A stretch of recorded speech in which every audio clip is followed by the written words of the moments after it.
periksa apakah kamera sudah ditarik sepenuhnya. Ya. Epidermis ya. Kemudian yang kedua ada jaringan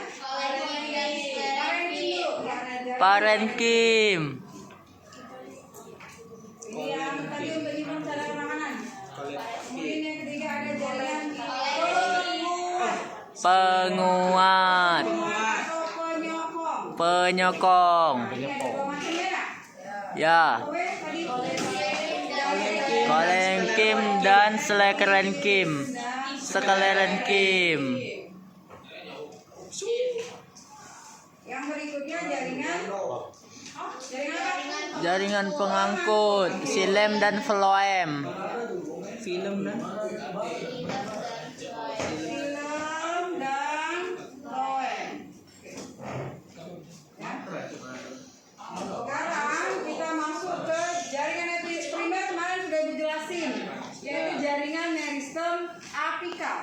Ya. Kemudian jaringan sekunder itu meristem lateral yang kata ibu kemarin kambium untuk hitung apa lingkaran Tahun.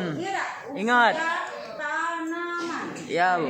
Batang. Kemudian interkalar itu untuk menghitung ruas-ruas Tanaman. Biasanya pada tanaman Monokotil. Nah, kemudian berikutnya jaringan epidermis. Kemarin sudah ibu ajarkan. Ada modifikasi epidermis. Ada apa ibu kemarin? Di mawar ada muri pada batang mawar. Lentisel. Ada apa lagi? Ada filamen. Ada apa lagi? Trikoma. Ada trikoma.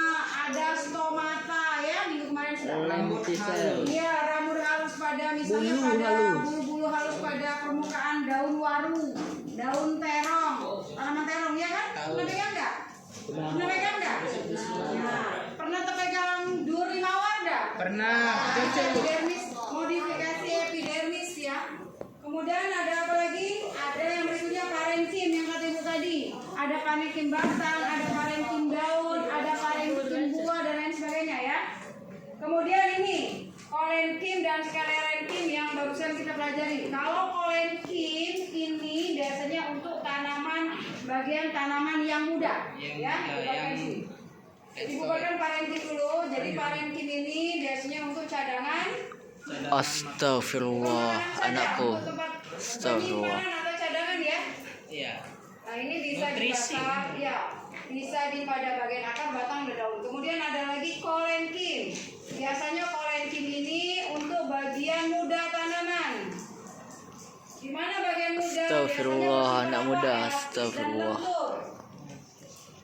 Ya, ini biasanya misalnya pada kata ibu tadi tanaman buah. Jadi kalau buah itu mau besar, tangkai buahnya itu sampai ke bawah lentur tapi tidak putus karena jaringannya terbuat dari kolenkim.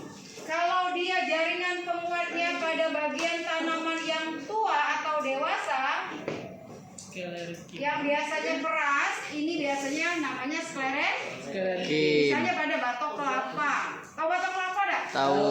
Biji kenari, biji kemiri, tahu biji parang? Tahu. Yang kependekan itu loh. Iya, Nah, yang keras itu ya. Nah, pokoknya bagian tanaman yang paling keras itu biasanya terbuat dari sklerenkim. Ini jaringan yang sangat keras. Ya, ada tanaman. Salam.